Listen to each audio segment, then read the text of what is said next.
me, Hi everyone, welcome back to Indie's News Corner. I'm your host, Indigo Diamond, here with another week of Drag Race and drag related news.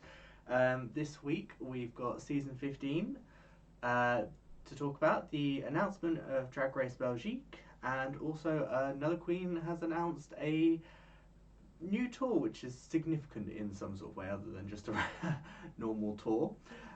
Before we get into that, make sure you hit that like button, subscribe to the channel, and yeah, let's get into it. So in season 15 news, we just had the latest episode drop, which was a fashion collection design challenge. So the queens got separated into three separate houses: the House of Visage, the House of Matthews, and the House of Cresley. Based on like three of the judges from Drag Race. Each of them had their own separate room, and the queens had to grab materials from these rooms and they had to make a look.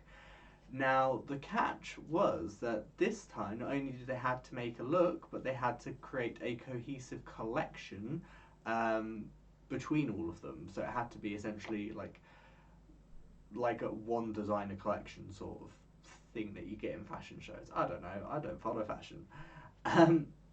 So the winner of this week's challenge was Luxe Noir London, which I very much agree with. I think Luxe did a fantastic job. It was very well deserving of the win.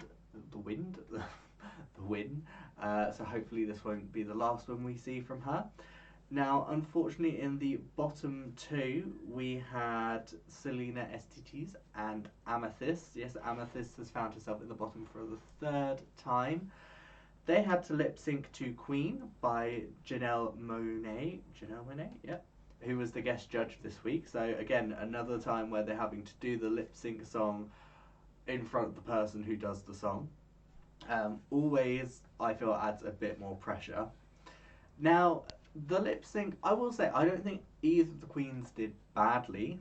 I do agree that Selena did win the lip sync, which I'm very sad for because I really loved Amethyst, and I was hoping that kind of like bottom two at the start, and then she was safe with the with Snatch Game. I was hoping that was kind of going to be a turning point, and she was gonna start being like safe or high a bit more, but unfortunately that's not the case, and we have had to say goodbye to Amethyst.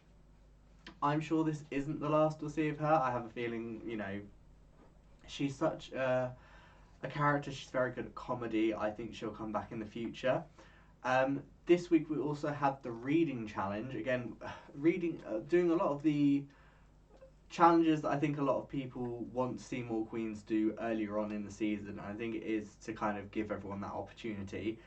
The winner of the weeding challenge, yep, that's right, I'm terrible at English, was Lucy LaDuca, and I very much agree. It was quite a quick fire round. We didn't get very many of each from each queen, but I think a lot of that was due to the fact that the length of the episodes have been reduced, and we've done it with a lot of queens, whereas usually it's sort of like the halfway point you get the reading challenge. I do think Lucy was the funniest out of the ones I saw. She very much went for the jugular, but I appreciated it. Moving on to Drag Race Belgique. Now, I can't read because I've not got glasses on, and I apparently write very small.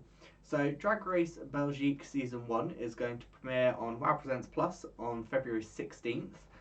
So not that far away, but I mean, that's usually the case, isn't it? Usually they announce it with the cast, and then, it's only like a couple of weeks or so away. The host is going to be Rita Baga from Canada's Drag Race Season 1 and Canada vs. the World Season 1. They're also going to be joined by judges Luffy and Musty. I have no idea if I'm saying those names right.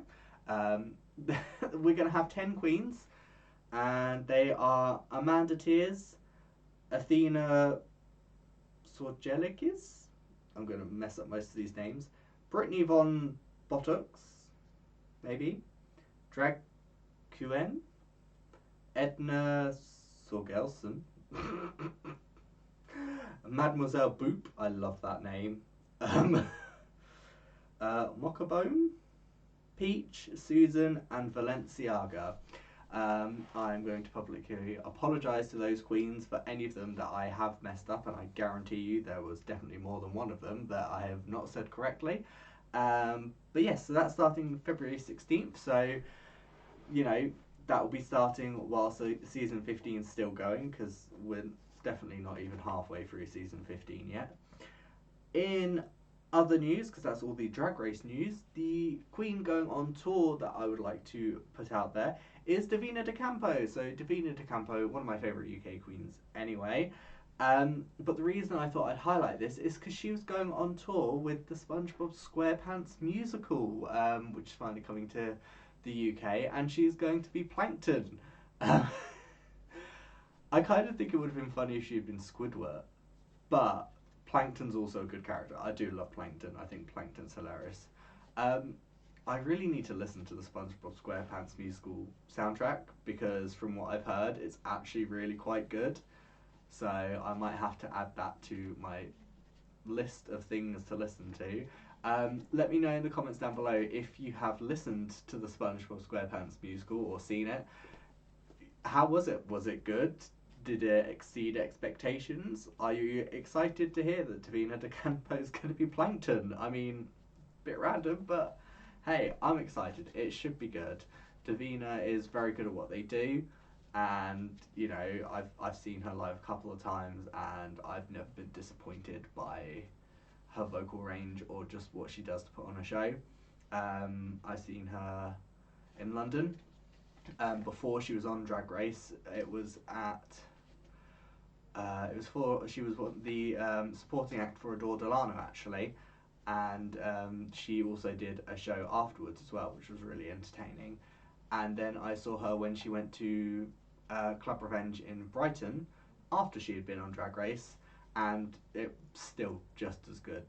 Very entertaining, like I said, very good at what she does. But that is all the news that we have this week, or I have this week anyway. There's probably plenty of news floating around. You know, things happen all the time. So before we go, make sure you hit that like button, subscribe to the channel, and let me know down below. Is there anyone you'd like to see on a future season of Drag Race? And I mean, given the amount of franchises we have, any franchise that you'd like? Is there any queen you'd like to see do a certain role in a musical? You know, would you like to see, say, Kitty Scott Claus in a musical? Ella Day? You know, other queens. There are so many queens that could do it. I mean, you know, we've got the drag queen play Death Drop, which, you know, rotates queens out, and you've got the Drag Race live show over in Vegas. But you know, any other shows, you know, it doesn't have to be like a drag or Drag Race exclusive thing. But until then, I'm Indigo Diamond signing off for another week, and I'll see you guys later. Bye.